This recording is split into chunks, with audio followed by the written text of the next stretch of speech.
Bonsoir à tout le monde, bonsoir à tous mes frères et sœurs, bonsoir à tous les amoureux du football. Comme annoncé, nous allons parler sur les tirages au sort de la Coupe du Monde Russie 2018 qui s'est déroulée le vendredi 1er décembre à Moscou. La cérémonie s'est déroulée à la présence de plusieurs hôtes de marque du monde du football, ainsi que le président de la Russie, Vladimir Poutine. Sans plus tarder, nous allons parler sur la Coupe du Monde Russie 2018. Ce qu'il faut savoir est que c'est la 21e édition de la Coupe du Monde. Depuis que la Coupe du Monde a commencé, depuis la première édition qui s'est déroulée en Uruguay en 1930. Donc la Coupe du Monde va se dérouler du 14 juin 2018. Bonsoir mon frère Oswald Baf. Ça va débuter le 14 juin 2018. Ça sera un jeudi jusqu'au 15 juillet 2018.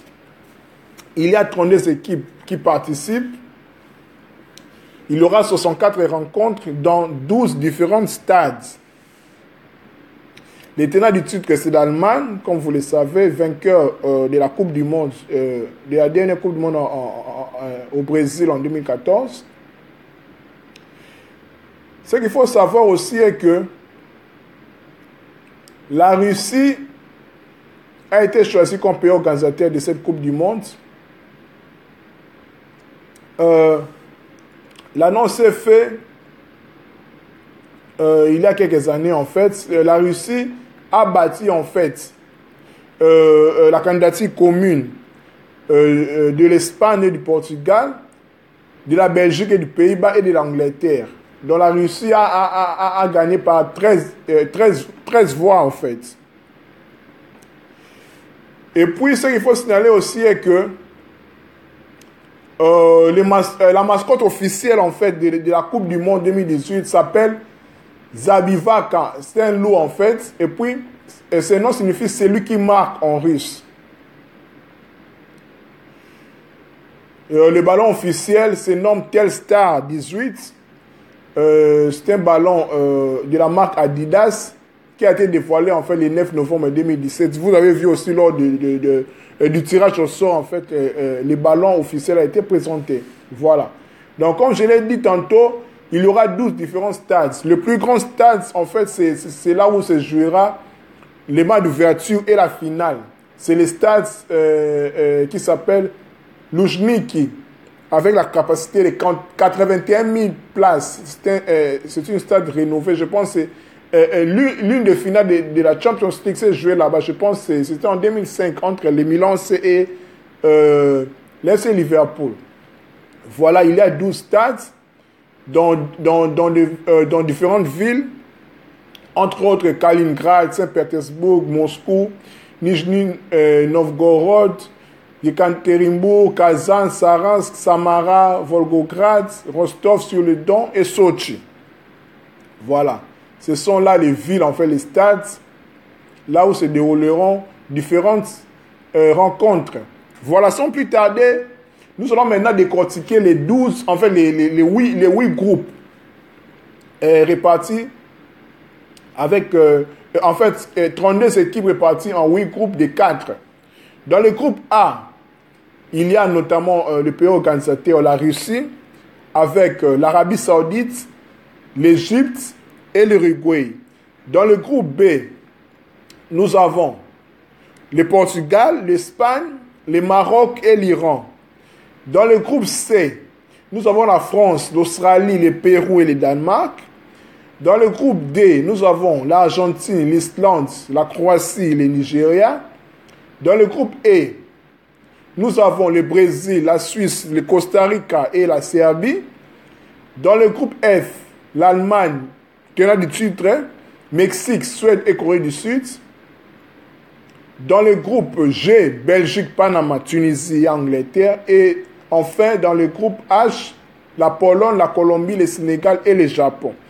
Voilà en fait les 8 groupes répartis pour cette Coupe du Monde qui s'annonce en fait intéressante à l'échange. Et puis,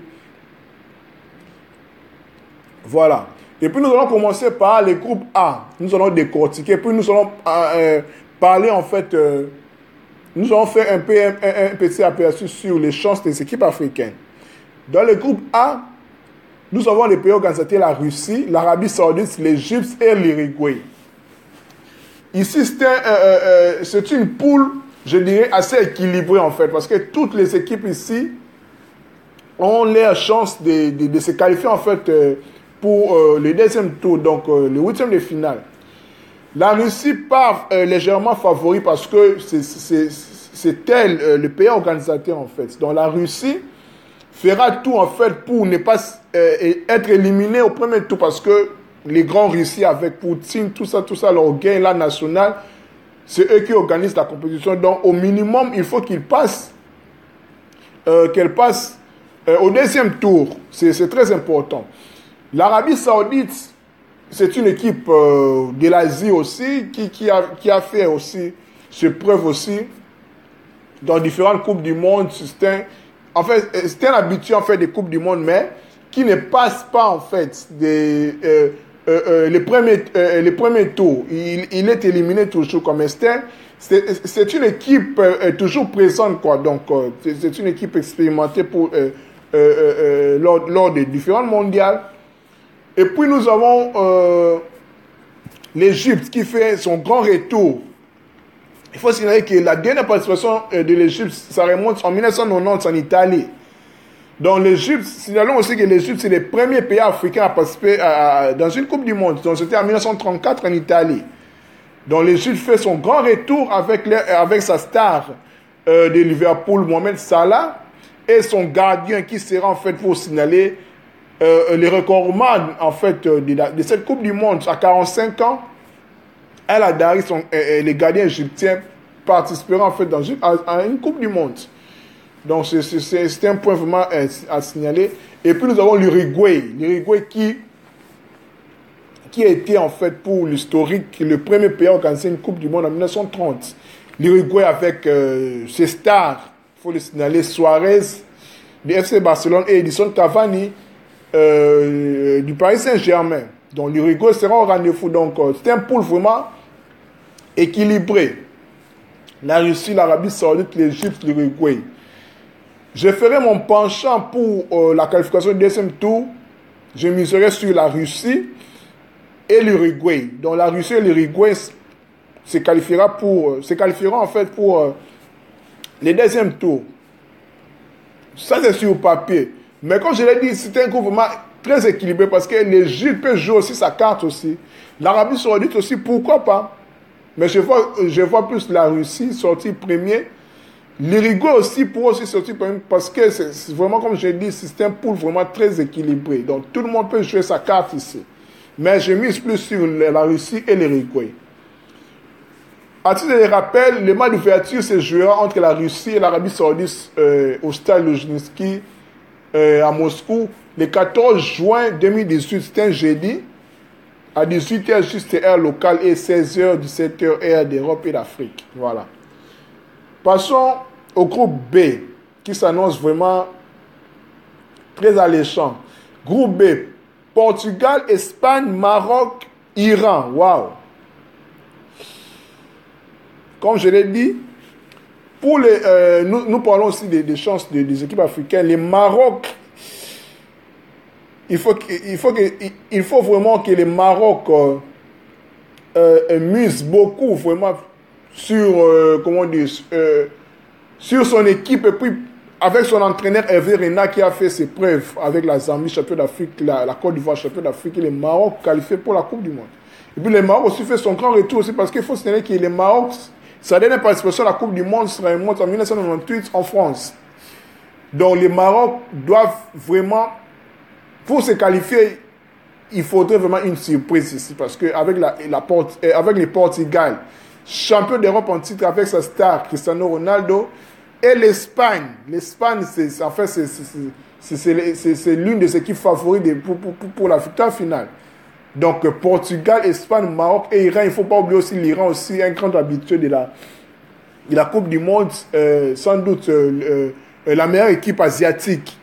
Donc le Maroc, pour qu'il passe, ça demandera vraiment un miracle ici, vraiment une surprise. Ce n'est pas impossible, mais sur papier, je mise plus pour le Portugal et l'Espagne pour le deuxième tour. Signalons que le deux premiers matchs, ce sera le Portugal contre l'Espagne le 15 juin à 21h locale et le Maroc va rencontrer l'Iran. Groupe C, la France, l'Australie, Pérou et Danemark. Waouh!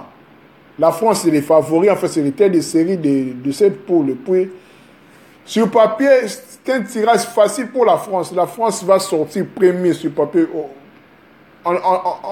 En voyant comme ça, ce groupe, la France sort directement premier. Et vient l'Australie, Pérou et Danemark. Il ne faut pas oublier, le Pérou a fait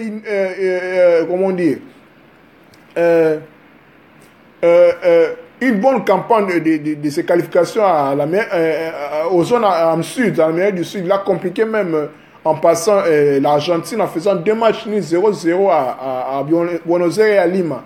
Donc il faut compter vraiment avec l'équipe péruvienne parce que les Sud-Américains jouent vraiment au football.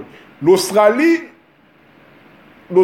dit toujours son mot pour la Coupe du Monde parce que l'Australie c'est une équipe pas facile à manœuvrer aussi. Et puis le Danemark, un trouble fait en fait parce que la France, je vois ici que la France va sortir premier et puis l'Australie, Pérou, Danemark vont se disputer pour la deuxième place. Mais il faut toujours faire attention avec la Coupe du Monde. Ça, je parle sur papier comme ça, mais sur le terrain, ça sera autre chose. Mais j'ai mis sur la France et le Danemark pour la qualification au second tour.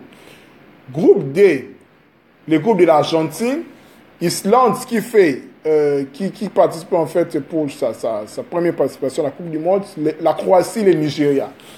L'Argentine, en voyant cette poule comme ça, l'Argentine sort premier. Et puis vient l'Islande, Croatie et Nigeria. L'Islande, en fait, c'est le petit poussé de cette Coupe du Monde. L'Islande a fait bonne figure aussi lors du dernier héros qui était en France. L'Islande, l'Islande vraiment a montré de quoi il était capable. Hein. La Croatie, c'est une équipe vraiment très forte avec ses stars en fait. Petrovic, Modric, Mandzukic. Voilà quoi. Donc la Croatie, les Nigériens aussi, c'est une équipe, aussi que le Nigeria était la première équipe africaine à participer pour cette Coupe du Monde. Donc ça sera vraiment un groupe très, très mouvementé en fait avec l'Argentine parce que l'Argentine, il faut signaler, a fait une piètre campagne en fait. Il s'est qualifié difficilement lors de la dernière journée. Bonsoir mon frère Steve Christian. Donc l'Argentine s'est qualifiée difficilement lors de la dernière journée pour la Coupe du Monde. Donc ça ne sera pas facile pour l'Argentine. Bien que sur papier, devant l'Islande, la Croatie, Nigeria, l'Argentine sort premier. Mais il faut signaler aussi bien que l'Argentine a une bonne équipe avec ses stars, Di Maria, Dybala, Higuaín, Agüero, Messi, comme vous voulez, mais l'Islande, la Croatie, le Nigeria ne se laisseront aussi pas faire. Donc, je miserai plus sur l'Argentine et la Croatie pour la seconde, pour la qualification au second tour. Mais il ne faut pas oublier les Nigériens, l'Islande aussi, peut jouer aussi les outsiders. Pour compliquer la Croatie et l'Argentine qui partent en fait les favoris de cette poule. Groupe E, le groupe du Brésil, Suisse, Costa Rica, Serbie. En voyant directement comme ça, nous voyons que le Brésil, en fait, il veut faire 9 sur 9 en fait. Sur papier comme ça.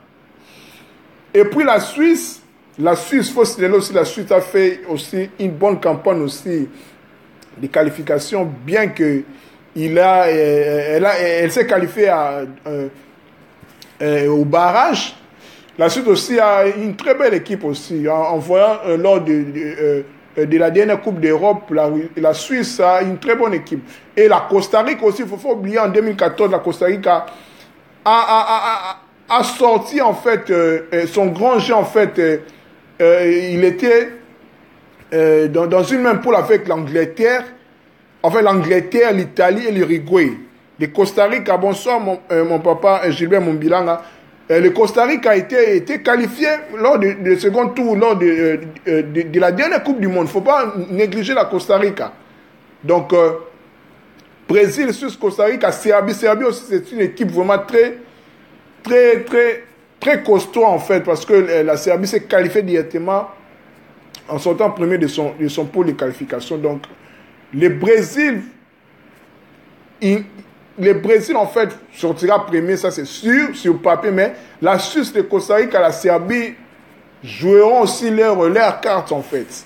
Mais je miserai plus sur le Brésil et la Suisse aussi pour la qualification au second tour.